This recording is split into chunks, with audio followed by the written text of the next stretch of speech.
Hello and welcome to our first official launch event for the Design Thinking podcast. My name is Nirish Shakya, and I'm actually the host of the show. And I'm also hosting this launch panel today for you. So thank you so much for joining us.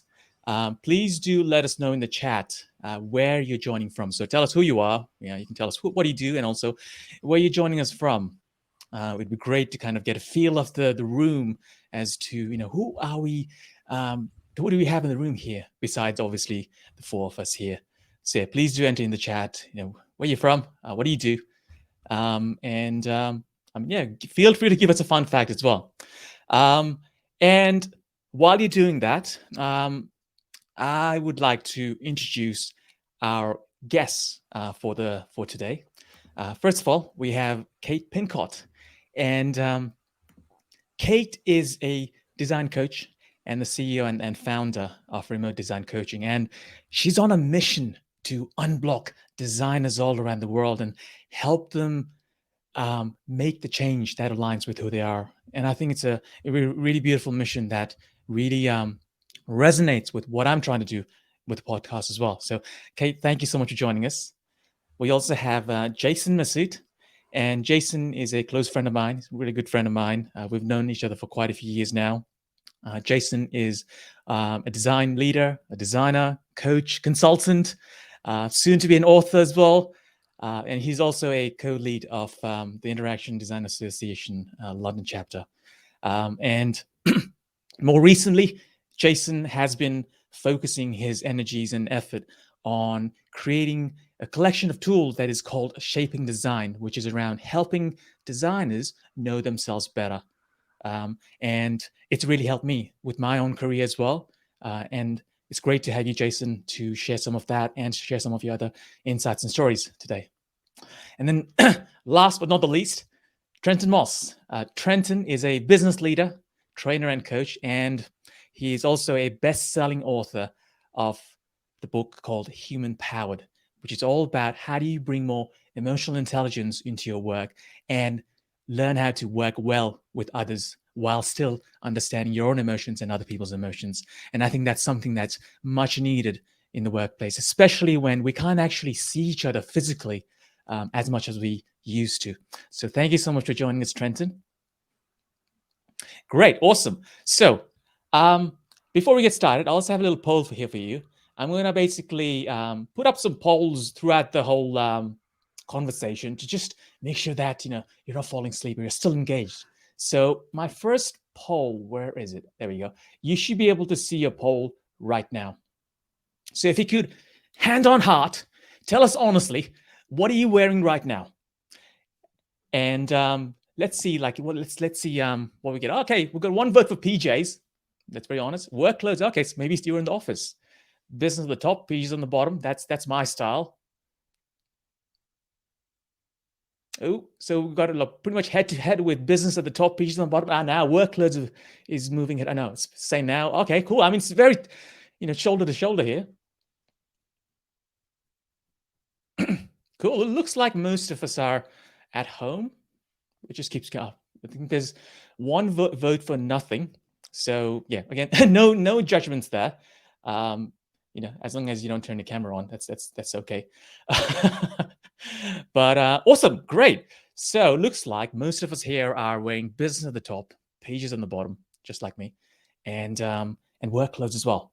Great. So my first question for the session is maybe to you, Kate. And this basically ties in with the title of the event, right? The human behind the human-centered designer. What does the human behind the human-centered designer mean to you? Thanks, Nirish. I love that question. Boom, really big. I think being a human is a huge, wide spectrum. So there could be multiple answers to this. For me and in my journey, I think it starts with connection. So being human is about being connected to other people and to myself. And so I can measure that. How connected do I feel to this person or to myself when I'm designing? And it reminds me of this beautiful quote, and I don't know who said it, maybe multiple people. said, that their mission in life is to learn how to love themselves and learn how to love others more.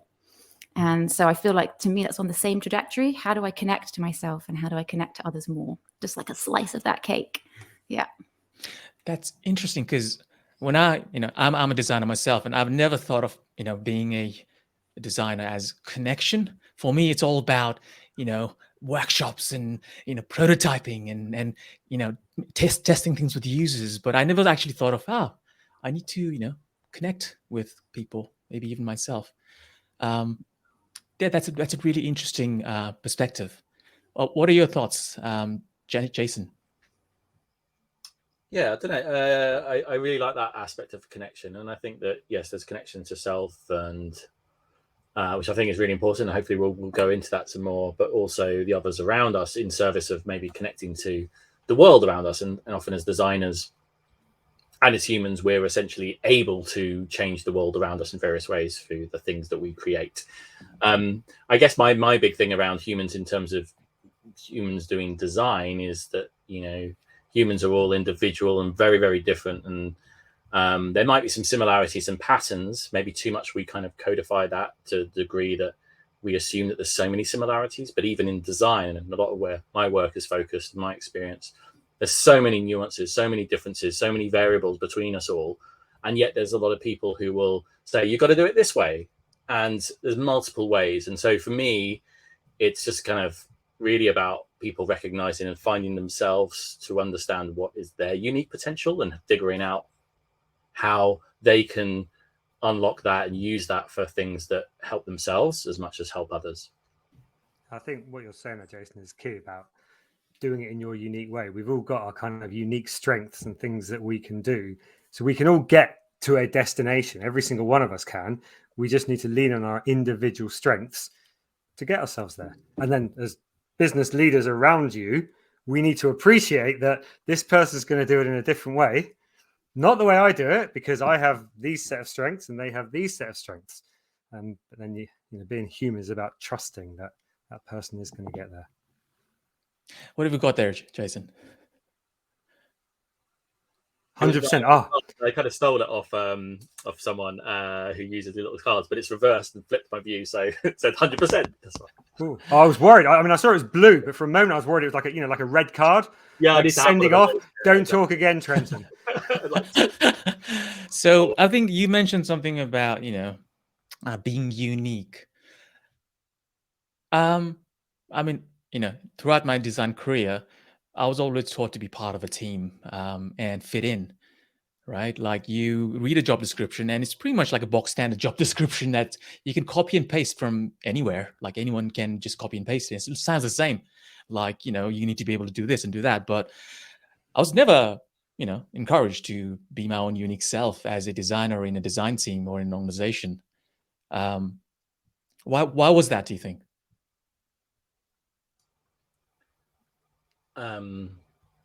I think that we tend to so as humans, again, we tend to mirror a lot and learn from each other's and try to kind of emulate the behaviors of those around us, and also what we perceive to be the right way to conduct ourselves. And often we're often changing and calibrating ourselves in lots of different ways, and kind of, I think where it goes a little bit wrong is when we start to conform too much and we repeat the rhetoric that goes on in our industry and just kind of replay some of that stuff. But I think it's also comfortable not to deviate and kind of come to ourselves. But then you're always in tension with this this authenticness, and lots of people talk about authentic self, and how different are you from who you really are. And I think that there are cases where, I think, and Kate was mentioning this in the podcast I was listening to earlier, but we wear these different personas and try them out in different ways and see what works. As we interact with different people around us, different teams, different individuals, different friends, different family members, we code switch, we change and adapt ourselves in some ways. And so kind of working out, like, am I stretching myself too far away from who I really am is the dangerous thing, I think. But kind of being conscious of it is quite an important one. So I think you're just kind of performing, just trying to play along and trying to figure it out, and maybe looking around. I think I have an analogy which is like around dancing and dance floors. Like, you tend to kind of, not everyone dances in the same way. There might be some similarities, but essentially kind of good dancers start to pick up moves from other people, and you kind of start to kind of learn those. But the mimicry is a kind of a really important part of that. But eventually you'll find your own little moves maybe, and that's when you become quite a good dancer. So are you saying that when you, sorry, Trenton, go on. No, after you. Are you saying that when you first join a new team or company, you should more kind of mimic the behaviors of the tribe more to fit in, and then start to bring in more your unique self? Or oh, it's really hard. I think that's a really interesting question. That's a really difficult one. I tend to try and observe, and I'm trying to monitor myself a lot, and maybe I do it too much. But it's really weird, because even in anything like a client or kind of a new conversation, you're trying to suss it out, and you still want to express who you are, but like you're trying to sense what's appropriate here and sense the environment to work out. And that's really tricky, because some jobs, they're kind of like going, so what are you going to do? You're going to come in, this new guy, and the biggest thing I fear is like, I've got to introduce myself. It's like then it's just really like, I don't know what you want to know. I don't know what you find valuable. What is it about me you would want to know? It's like, then it's going to seem like really indulgent, and I don't want to work like that. I don't want to be like that. So, I want to understand everyone else and kind of understand where they're at, and there'll be different levels of guards. So I don't know. I think it's a personal choice about how you're going to do it. You might rock up and go, right, I have to perform. I'm going to be this person. That's what I'm going to be. And that may or may not work. I tend to kind of recede a little bit more and try to observe as much as possible. Yeah, I mean, I would love to hear from the attendees, as in, how comfortable do you feel being yourself at work, and maybe some of the biggest challenge that stops you from doing that. It'd be great to hear some thoughts from the audience as well. Cool.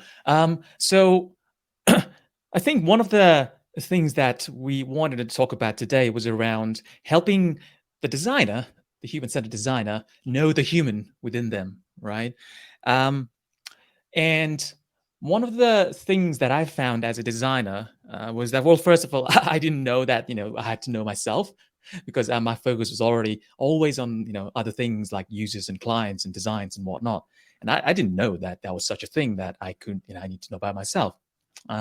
So what do you think stops people from, knowing more about themselves as a designer? I suspect it's lack of time and lack of motivation. And probably, well, you never have a lack of time because everything's a choice. So lack of motivation. So most designers, and in fact, most people generally prefer to develop their kind of craft skills. So, like to go to conferences and workshops that are much more related to, well, in this case, design. Doing kind of personal development, learning about yourself can be hard. There's not a particularly obvious outcome that you get to, and you have to ask yourself some difficult questions. And so in my experience, people aren't always overly enthusiastic to kind of go on that path themselves and kind of default to the safer, I'll just kind of do stuff around my craft, which I think is a mistake. And I think it's a mistake for two reasons. So the first reason is you learn about your craft every day, because most designers are surrounded by other designers. So you learn from other people all the time. So, going to design conferences is good. But I think often it's not necessarily what you have to do, because there is so much going on about it there in your presence. But the second reason is you're going to be more successful if you develop your people skills, in my opinion, more so than if you develop your practitioner skills. How so? Because as someone posted in chat a while ago, sorry, I can't name check you because you've gone up the chat wheel. Oh, here we go. Rafa, you talked about working in cross-disciplinary teams. Yes, we all work in cross-disciplinary teams nowadays, which means that we have to work with engineers and product managers and agile coaches and BAs and so on and so on. And then we have to go out and interface directly with stakeholders in the business. These are people who don't care about the ins and outs of design, who don't care what you do day in, day out, who don't care about these intricate problems that you've managed to solve over the course of 2 weeks by kind of brainstorming, workshopping, ideating, user testing. They just don't care. But you don't realize that they don't care because you're so into your work. But then you think that they care, and that's where there's an expectation mismatch, right? That's when I get disappointed. It's like, what? I put in all this hard work, right? And no one even wants to look at it. No, but what most people also make the mistake of is, yes, thinking that I've done all this work and you, Mr. and Mrs. Stakeholder, don't seem to care. But have you taken the time to understand what they want? And have you taken the time to understand their goals? Yeah. I've just put up a poll here that I'm just asking, what stops you from stopping and reflecting more? So far, we have 2 votes on, I don't know how to do it. I think someone said personal commitments and work commitments as well. So if you have any thoughts on that, please do, drop your responses in the poll. Someone's mentioned other as well. So if you want to tell us what that other thing that's stopping you is, that'd be great as well. So it looks like, work commitments is actually coming up higher now. What is it about work commitments that stops us from, understanding ourselves and reflecting and whatnot? I think often we always put others before us. I think generally designers are really kind, empathetic people, generally. And they are the glue in a team. And often they put everybody else's needs and desires forward, and they forget to put their own forward. And the problem with that is we can't put our best foot forward. We can't be our best self if we don't make time to reflect. And so actually being selfish, or what seems selfish, and booking out time for your own headspace, your own reflection, your own growth is the single best thing you can do for your team. And often that feels counterintuitive. And so that's why I think people don't do it. It's also the organization you work for and the culture they got. And the vast majority of organizations are like, we just need to get on with it. And we need to ship these products. We need to get stuff done. And what some businesses do when they onboard you is they take you through various kind of like quizzes and self-assessments around, what your personality type is, what your communication style is, what your strengths are, what your values are, and so on. And then they put those live for everyone else in the business, and you can see everyone else's. And then going back to what we were talking about before, when you slot into a new team, of course you want to conform to, with that team and be part of that group. But if we then have it all kind of documented and written up about what everyone's key strengths are and all those different attributes I mentioned, that then really encourages people to think about personal development, because then we're all aware of what's important to each other and what each other's strengths are.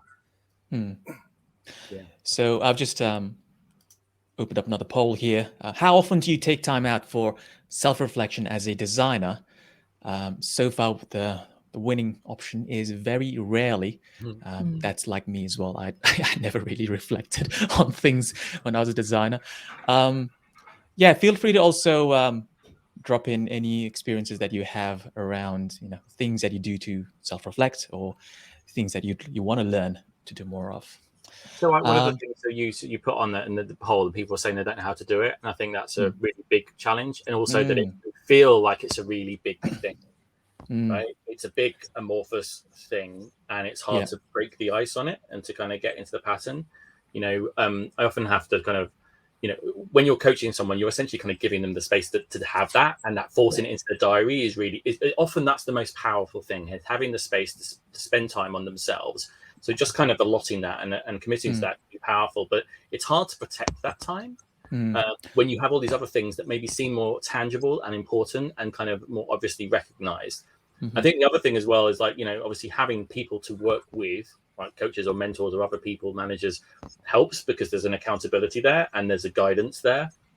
But I think, there are lots of different resources around how to maybe do it. It's just kind of hard to get over it. That kind of, it reflects some of the work that I do to try and kind of force the hand of like, here's some different ways to look at yourself and push that through. But there are many ways to resource from journaling to kind of, I don't know, like little workshops or reflection exercises, the year compass that everyone was talking about towards the end of this year, have them loads of ways. Yeah. So Kate, like you worked for quite a few number of different organizations, both, in-house, agency side.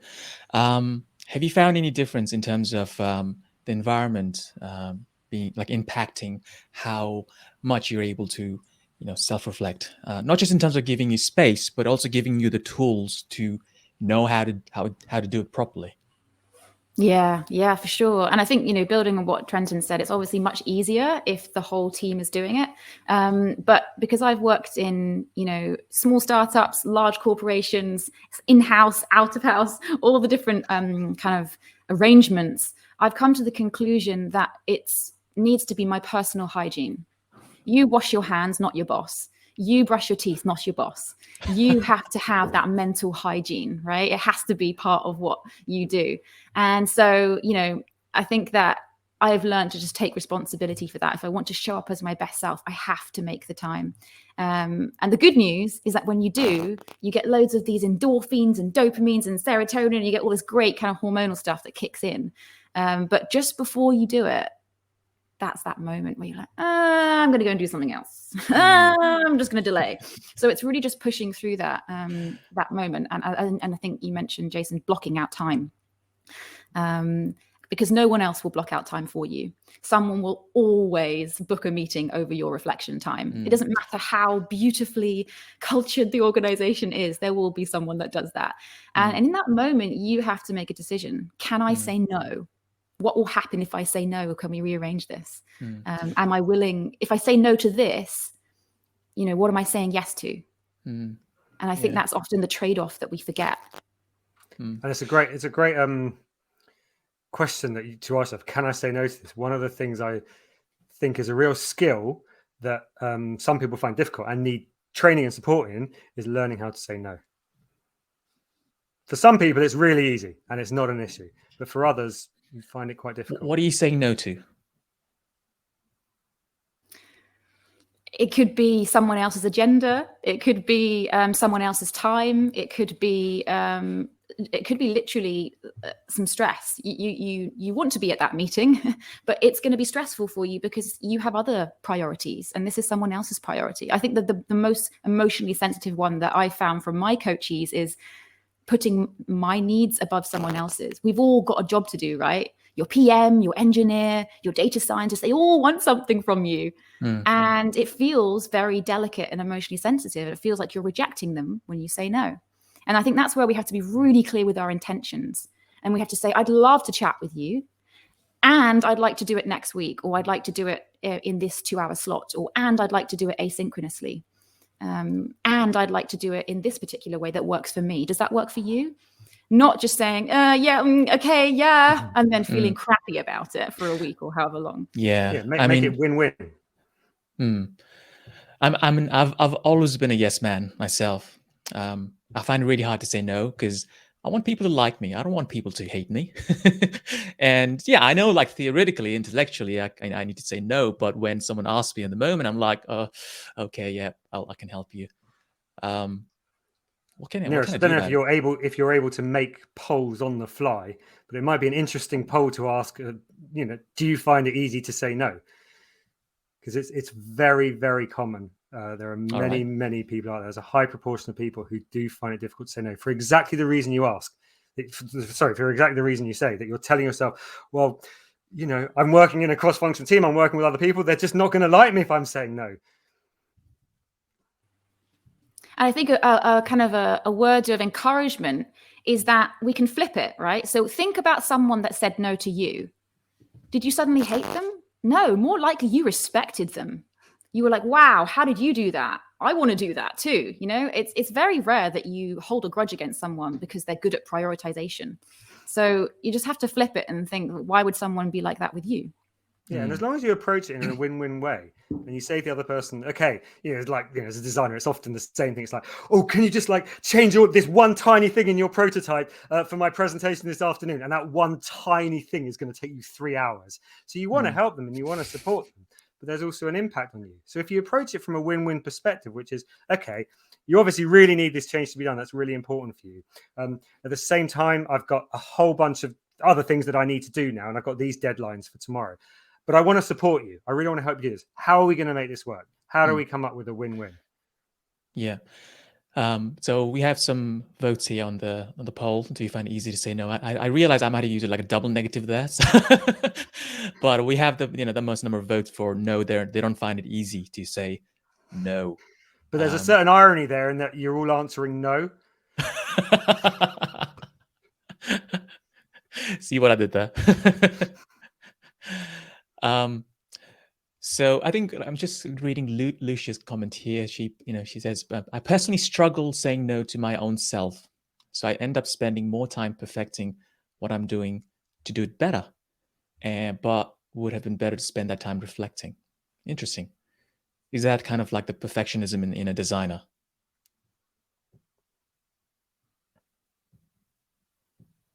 Yeah, a lot of designers, for a lot of practitioners, generally designers and developers and so on, we all get our energy from different things. So I get my energy from like achieving things, from getting things done. And for a lot of designers and other practitioners, you get your energy from perfecting things, from crafting them. There doesn't need to be an overarching purpose, and there doesn't need to be an end goal. It's just that crafting.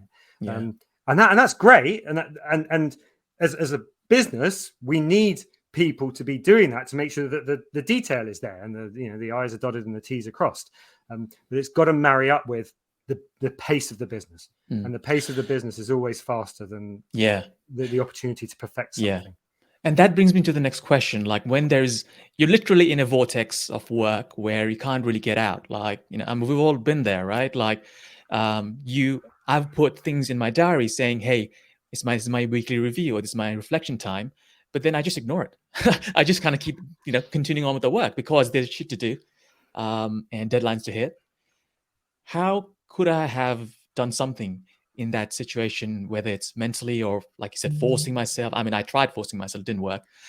Is it like the change in mindset, or like Kate said, is it about the mental hygiene and me not having the mental hygiene to understand, brushing the teeth? It's like brushing the teeth. Like, I never miss it. I just don't think about it. How can we, turn that into something automatic like that? Practice, practice, practice. Yeah, but how do you get started? I think. Okay. How do you start your practice? What's the simplest thing you can do? Jason mentioned one thing, which is accountability, right? So just telling someone that you're going to do it and do it together to get started. Making visual clues. So, I often work on finding a ritual with my coachees. What is the physical and mental ritual, the space that you're in, the time slot that's going to work for you, the thing that makes you excited about it? Is it an object that you use for your creative practice? Is it a software that you like? Is it a pen and paper? Like, again, really tailoring it. And you're mentioning this, Trenton, that everyone's different and that you need to find something. So I spend a lot of time with my coaches working on what is that unique set of drink, coffee, incense, what is it? Maybe it's just a Sophie comfort, a comfy sofa. Maybe it's, whatever it is for you, but you want to find things that set you up to feel comfortable and really make you want to do it. So just as an example for me, I don't do anything in the morning without my coffee. So next to my coffee machine is my journal book. And as I'm doing my coffee and I'm enjoying the morning and the aroma, I have my favorite chair. Next to my favorite chair, I have my favorite incense and my favorite lighting. And these things make me feel good. So if the thing you're trying to do doesn't make you feel good, guess what? You're not going to do it, mate, are you? So we really want to try and think of all the things that you just adore and try and associate them with your reflective practice. And that's a good way to get you started. Great. Also, guys, if you have any questions for our guests, please pop them in the Ask a Question button at the bottom there. And you can even upvote some of the questions. If you have the same question, please upvote them and we'll address them towards the end as well. Great. So I think the next thing that we wanted to talk about was around trusting yourself, right? As a designer. And I think that I find that a bit of a difficult thing to do as a designer, because us designers, we're trained to trust evidence and data. And how am I supposed to trust myself without any evidence and data, right? And especially in an organization, we have to fight for people's trust. People don't automatically trust us. And when I go into an organization and they don't trust me, I'm like, maybe there's a reason they don't trust me, because I'm not trustable or something. So why should I trust myself? What advice do you have for designers in that situation? Maybe, I don't know, Jason, do you want to pick this up? Yeah, so it's interesting. I was having a conversation with someone today about this, and we were talking about kind of trust and relationship building, like, you know, and the point that Trenton makes around those kind of human skills is it's often to do with the fact that you are working with these different people and you need to build relationships through the work you do, because I guess there's a couple of reasons. One is that you better understand them and what they need, and maybe some of their concerns and some of their context that is often suppressed or hidden beneath the surface. And also maybe that they can appreciate you and that you care and that you know, are human too, and you're not just being a dick or really being trying to push your agenda or whatever. To just kind of meet each other on a kind of more human level, and just think that if there's someone who's being difficult, like why is what they're doing difficult? What's driving that? What's understanding? And the thing is, like, I think it's something I've been learning a lot more it's a particular tactic of mine, and being British and self-deprecating and, you know, being a bit more vulnerable helps with this. But by being vulnerable first, you kind of make the first thing, like, you know, you try and find a connection, you just be a bit more honest about your situation, and eventually they might open up into theirs, and then spend more time, you know, a classic one, which relates to when I first went to a really big design conference, interaction design conference in Boulder 11 years ago. I was so scared and nervous, and how am I going to kind of create these relationships and meet people? I read a book, which was 2 different books, but one was called How to Be More Interesting.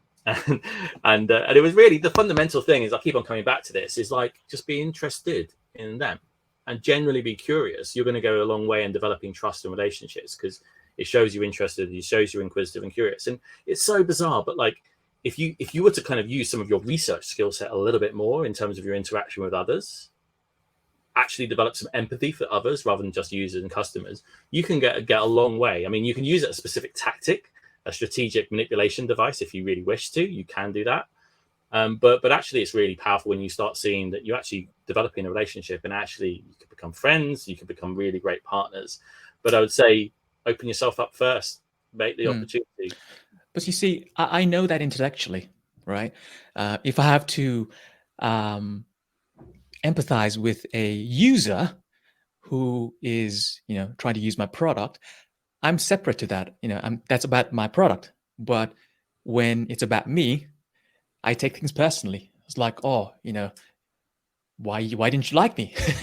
You know, how do you see yourself neutrally in that situation, like when you're, you know, testing a product, external product?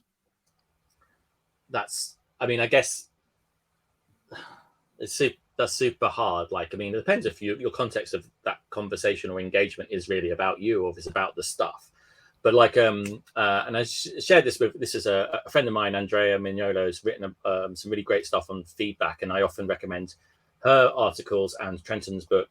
I've only read the first chapter, but it's really good, on conflict management, around having this conversation.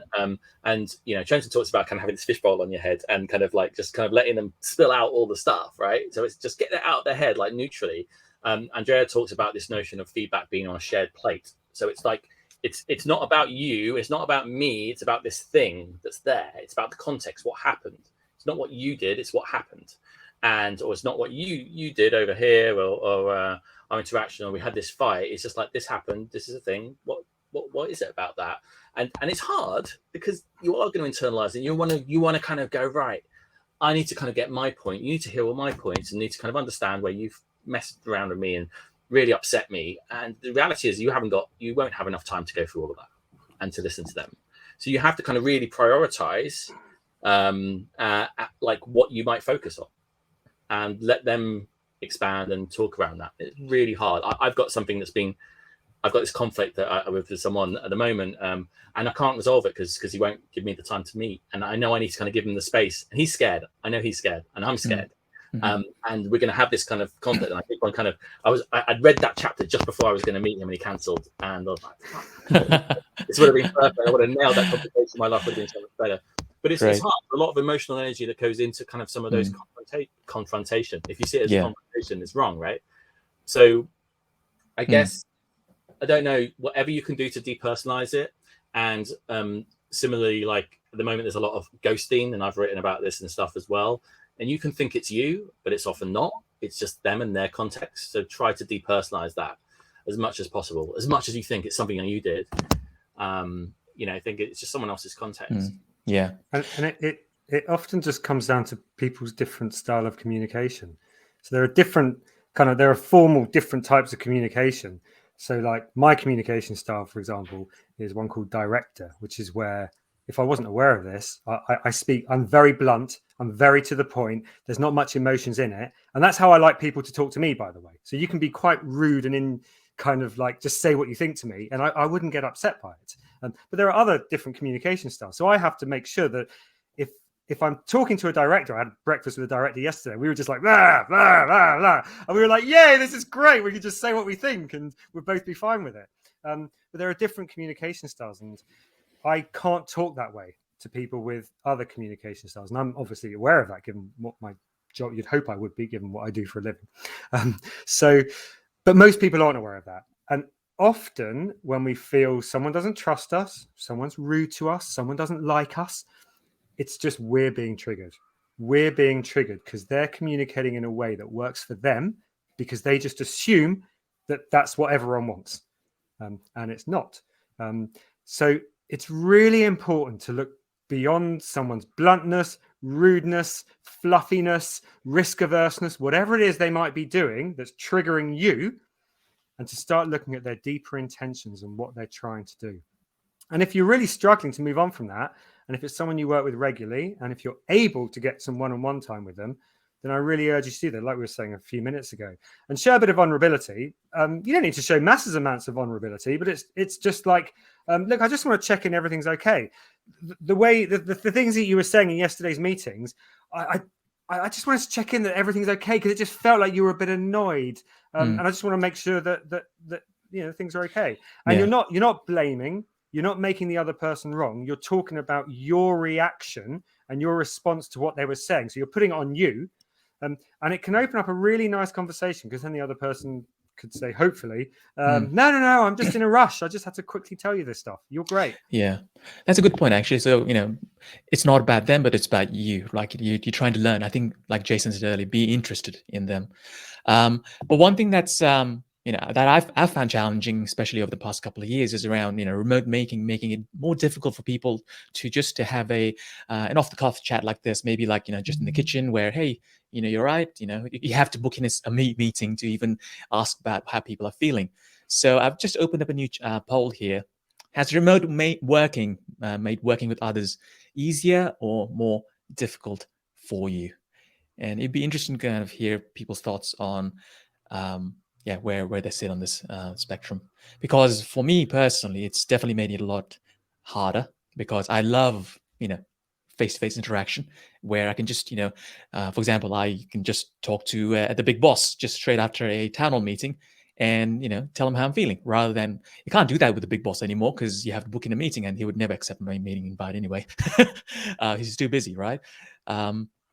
So how do you think we can foster more, collaborative emotional intelligence in a remote working environment?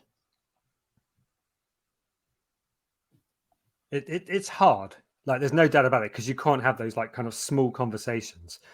You can have enforced fun over Zoom, where you get like speed dating in the breakout rooms to chat to each other. So it's really hard. But it could be, if there's someone you want to speak to, like you just said, boss who's never got time, you say, look, I just need 5 minutes. Please, can I book out 5 minutes within your diary? Like literally 5 minutes in the calendar. Literally 5 minutes, because I've got one thing to talk to you about, and we don't need half an hour for it. So that's one option. But otherwise, it's harder. You can do kind of enforced fun at the start of calls. And you can do kind of activities that are a bit of an icebreaker thing, provided that two things need to be in place to make them work. Number one, it's got to be related to the objective of that meeting. So whatever it is that you're trying to achieve in that meeting, it can't be an icebreaker like, what clothes are you wearing? Fine for now, for this session, but not for, a work one. So something related to the objective that will help you get there, but it's still quite fun and engaging. And then number two, for people who like to just get on with it, who aren't so into kind of that stuff, you've got to tell them up front that it's happening. So when you send out the objective and the agenda for the meeting, because obviously you always share the objective for your meetings and the agenda beforehand, right? You don't just pop meetings in diaries without giving any context. So as long as it's in the agenda, then, and it's related to the objective, you can make that work. Yeah, I'm just And like you're saying, interested. Kate, sorry, stick to the Sorry. time. Yes. That's it. Don't run over, Kate. Also, we've got 5 votes for people for whom remote working has made working with others easier. So we'd be interested to know how it's made it easier for you, for the folks who voted that option. Yeah, please do drop it in the chat in terms of how it's made easier for you. Sorry, did I interrupt? Was it Jason or Kate? No, I was going to say, just build on my comment. I think there's some things like workshops and things where I think that, the power of the chat, we're kind of trying to use here, and to the power of Miro boards and getting people who aren't very good at verbalizing already like what they are thinking is quite helpful. And a lot of magical stuff can happen if you shut everyone up. I did doing some workshops last year on Miro with people who hadn't used it, and it was a bit hard at first, as it is, and then just magical silence and shit happening. There's some beautiful stuff that can happen with that. I think it's really hard, definitely from the team connection stuff, that feeling, and when you're spitballing ideas, but already it's really hard just because of lags and things like that, and especially if you use a platform that doesn't work well with your technical setup. But I have seen some beautifully intimate things happen in both team and group settings. So I think that I think there's a kind of like way to play with the technology, so you can kind of shut off the videos and do things. I mean, I learned my coaching course online, and I've done most of my coaching work with online, and I think the intimacy there is really interesting. But even in a group, you can kind of get people to turn off their videos, except for like the 2 or 3 people who've got focus, and you can do some interesting plays on that, and do little tricks. So we just got to kind of like try to not emulate too much what we've done in real life on the digital, and try to kind of play with the material of the new technology to kind of figure that out. But lots of people are learning about that. And it's great for inclusivity, because the working world and meetings generally is set up for extroverts to succeed. Whoever's talking the loudest, sounding the most confident, comes up with a solution quickly, even though it's a really poorly thought out solution. They're the ones who gets noticed, gets promoted, and it all kind of keeps perpetuating. So if we can run meetings which allow time for introspection, and exactly as you're saying, Jason, with the tools that we've got, it makes it really easy. You can have a meeting where there's some activities that are great for extroverts, and then there are some activities that are better for introverts. And you'll get, as you're saying, you get these, what was the word you used, Jason? Beautiful, amazing moments. I feel like there's some gossip that you might want to share with us about what's happening in your meetings. You'd have to sign up for one. So what happens in your meetings stays in your meetings. Absolutely confidential. And maybe we can square that. We can square that full circle, because knowing which one of those things to go for relies upon knowing yourself. Because if you're given 10 things by your boss, which one do you want to do? Then you're going to have a reactionary comment, and you're going to say, yes, I'll try all of them.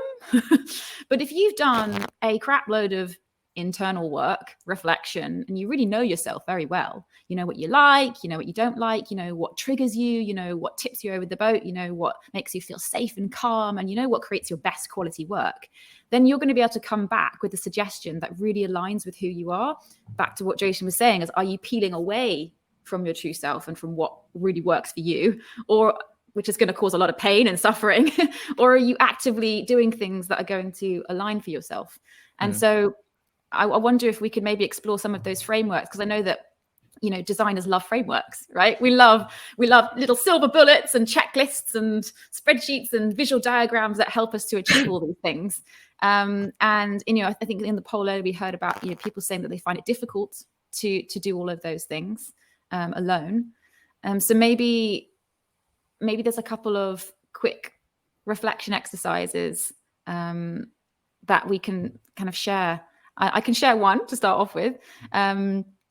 My favorite one is flipping it. I call flip it. And it's where I just verbally vomit whatever I'm thinking into the first column, blah, blah, blah, blah, blah. Unfiltered. Say exactly what you're feeling. Then the next column is, okay, well, how can I make this slightly more refined and polished and slightly more professional? So let's tidy it up. still very negative and, you know, messy. Then the next column is, okay, well, how could I see this a little bit more positively? And each column, it's a little bit like a Kanban. I'm like moving it along, and slowly I get to something that actually is fairly shareable and actually maybe quite constructive. And I feel better by the end of it already, because I've acknowledged my feelings, I know where I stand, and I've shaped it into something that's helpful and shareable. And immediately that just halves all the anxiety. Maybe there are some other techniques that that you guys have used regularly. That's my favorite one, flip it. I do it every day. Cool. I'm going to try that actually. Yeah, For what specifically? What would you say? Like what type of challenge? I missed that. Oh yeah, okay. So I get excited and confused and go, yeah, I want to frame the framework. Yeah, go on. Yeah, okay. So just a random example. You're a designer, you're in a team, and your PM and your engineer are not agreeing with you about the change, the priority. Maybe you're triaging some bugs or something, and you think that this should be a red alert priority. You're like, it's really confusing. It's stopping the user journey. And they're saying, nah, it's kind of nice to have. It's more green. And you have to convey them. And all you want to say is, it's so obvious, you moron. Let me educate you. And so I'll write down that, you moron. Then the next frame, I will say, okay, I understand that you think this and that I think this. This is why I disagree, and here's why I think we should move forward. Still quite direct, though. You know what Trenton was saying about, you know, in my style. Then I move it into the next column, which is, okay, well, how are they going to actually hear it? How can I make this hearable to them? Because there's no point me spitting hot air if they can't hear it, right? So then I need to say, okay, well, this person I know, let's say, that takes Trenton's example, is not a director, and they're more sensitive, and they really care about engineering excellence, and they care about the quality of that code and the scalability of that code. So I might say, well, you know, this is going to affect the scalability of your code variables, because so I'm appealing to something that they care about. And then finally, the last column is, okay, how can I make this sound positive? And I'll say, and you know what, it's going to help us to achieve these things. So I uplift it. I make it sound aspirational and inspiring. Maybe not inspiring every time, that's a bit too far, but trying to make it sound something that is, you know, exciting, not just I don't want to do this, which is, you know, no one wants to hear that. I'm just going to pick up some questions from the audience now.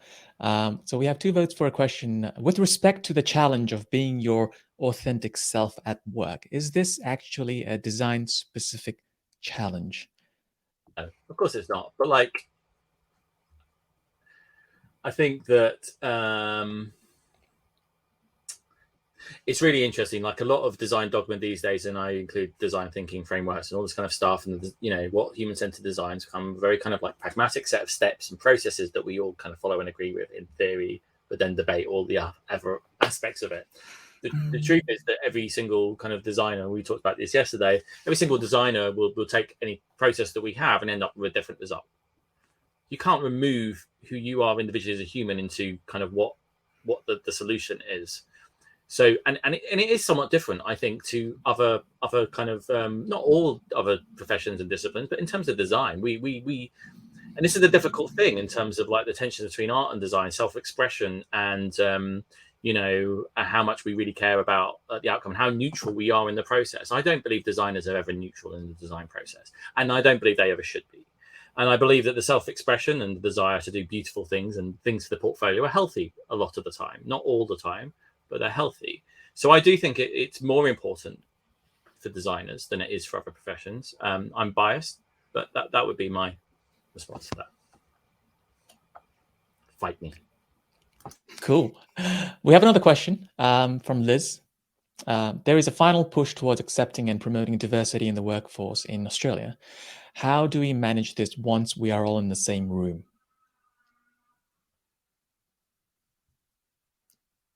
I don't understand. So I think what I'm assuming is that there's definitely there's policies and, you know, words and things on paper in terms of promoting diversity, but then when we're all in the same room with diverse opinions, you know, diverse backgrounds, different perspectives, how do you manage that? Maybe as a leader or as an individual contributor, maybe? I think for me, the main kind of, anytime you go into a workshop or a meeting or you have any interaction with anyone, you should be thinking about it before. And there are two things you should be telling yourself. So the first one is, at the end of this interaction, whatever it might be, I want the other person to do, think, or feel ABC, whatever that might be. So, and I would recommend writing that down, so you're really firm and you know what the outcome is that you want. And if you're in a team of people, then you as a team collectively decide that. And the next one is, at the end of this interaction, they, the other person or people, they want to do, think, or feel ABC, whatever that might be. And if you go in with both of those in mind, and if you're not sure what the other person or people might want to do, think, or feel, maybe ask before. Because if you've set up this meeting, you might say, just so I know, to make sure this is as successful for you as possible, what do you want to get out of this workshop? Just tell me, what does success look like for you, so I can make sure I'm working towards that? What an empowering question that is. Kate or Jason, anything to add to that? I've got some. I think that's a good way of kind of mitigating what I think is the complexity of that question and that problem at the moment, the challenge, because a lot of the answers around the diversity angle at the moment are to kind of have all these diverse people having representation in the room. That's just impossible and doesn't make any sense if you really think about it. I can't see a way through that, and I believe in any opportunities and no problem too big. But like the problems of diversity, there's so many different dimensions of diversity and what you're trying to include, and you have to be able to prioritize them, and you have to be realistic, and you can't represent everyone and have physical representation of someone in a room for everyone you're designing for and considering. It's impossible. You can't. And the problems with the diversity narrative at the moment is it's too focused on kind of surface level stuff. It's too focused on, I think, and it matters. I get it. I do reckon it matters. The color of your skin, the culture, those sorts of things. And it's often kind of an American narrative more than another one. The difficulty, I think, with it is that, we don't actually talk so much about the kind of the demographics of kind of privilege of the upbringing that might be more of a factor in terms of education and stuff like that. When we don't talk about in terms of the designers enough around that cognitive diversity and the way different people think and show up, and all those sorts of things. And so it's a really messy thing when you say diversity. And I get shot down. I'm trying to write this book, and I've got this bit when I'm saying, all my things around decoding diversity of designers. And I get shot down because I'm not talking about gender, race, other things. I'm talking about the stuff beneath the surface that actually affects the design that you do. But I can't say diversity because of these other things. So I appreciate that's controversial. I appreciate that the diversity conversation needs to happen. I just don't think it's realistic to have everyone represented in the room. That would be my harsh, firm. We have a last question here. Any recommendation for software and programs to help in the human-centered design process? I'm going to tweak that slightly. If there's any software or tools to help designers maybe know themselves better, or bring in some of these rituals or practices around self-awareness, emotional intelligence. Do you know of any of these tools? Boom. I have handily just created a Okay, three-step cool. framework Just based on plug it in. the lean loop. And when you don't do it, all your problems will magically go away. We do need frameworks. They are guides, right? But I think you touched on this earlier, Jason. It's a never-ending journey. It's continual. You can't just do one framework and suddenly you know yourself. It's a continual iterative process. And so when I was going through a really tough time, I was able to get myself out of that pit by using the lean loop. So by taking the learn, build, measure, taking this prototyping methodology and applying it to myself, I was able to get myself out of a lot of trouble. So I think that, obviously, I have a program about this, but I think what's important here is that anyone can do this. And the aha moment that designers have is, hey, I'm kind of an expert at this. I do this every day with stakeholders. I'm amazing at breaking down complex problems and turning them into little itty-bitty problems that I can tackle one by one. And we forget that we can do that for ourselves because it's a lot harder, right? But you can be the user researcher of yourself. You can do the prototyping of yourself to take yourself from Trenton 1.0 to Trenton 2.0 to from Jason 1.1 to 1.2. It could be a baby step, because that baby step is actually a lot more manageable. So I feel like I felt a bit angry on that one. Can you tell? Oh, go for it. No, not on that one. On my previous thing about diversity. Sorry, oh. it's nothing to do with Oh, okay, that's the comments out of sync with the flow. So yeah, just to wrap that up, I think that there are millions of frameworks. I have one here which you're welcome to look into, but I think the punchline is anybody can go through, learn, build, measure with themselves, and apply design thinking to them to get themselves out of a lot of really sticky, tricky problems. Great. So we're almost towards the end of our session here. So if you had to leave this session with just one message for our attendees and for anyone who might be listening or watching to the recording later, what's the one thing that people can do to know themselves better and or to improve their emotional intelligence and their teams? What's the one thing they can do to get started? Stop creating stories in your head about the fact that everyone else doesn't trust you, doesn't like you, is annoyed at you, and start assuming the best of intentions in everything that they're doing. So assuming positive intent for yourself and for others. Well, my final message is about others. Yes, for yourself. But when we it's I mean, obviously we didn't practice for this question, Nirish. And in your brief, that was a part of my script here. No, and in the brief for this question, it does say the length of a tweet. So I kind of feel like I had to keep it short there. But so my length of a tweet, and obviously Twitter doubled the number of characters in the last couple of years. So my length of a tweet response to this that we haven't prepared for is to stop creating stories about where other people are coming from, because 99% of the time, actually 99.9% of the time, their objective is not to upset you or to annoy you or to irritate you or to frustrate you. Their objective is to do whatever they're trying to do in their job. And you end up creating stories about what you think they think about you. Yeah. Okay. Kate? What's your one thing? I love that. I totally agree with that. I really love that. I think, in this idea of iteration and this idea of prototyping yourself and experimenting, I think just remember that you're not the same designer you were a year ago. You're not even the same designer you were yesterday, right? So give yourself the permission to grow and to be different and to trust that new self. Trust the wisdom, trust the learnings that you've had along the way. And allow yourself to update, because everyone else around you does. It's only you that's hanging on to what Trenton said with those stories. So allow yourself to update. Great. Jason? I think it's trying different things out for yourself and seeing what fits, because there's a lot of stuff out there and you might not be exposed to it. But the difficulty is that you can often try something and it really doesn't work, and you just put it down and you just give up, right? And so I think that because you're unique as a human, as a designer that's human, you may respond differently to different types of approaches and techniques. But just say you might want to try out different frameworks and try out different things and just see what works and sticks for you. You might find your own one once you try out these different things.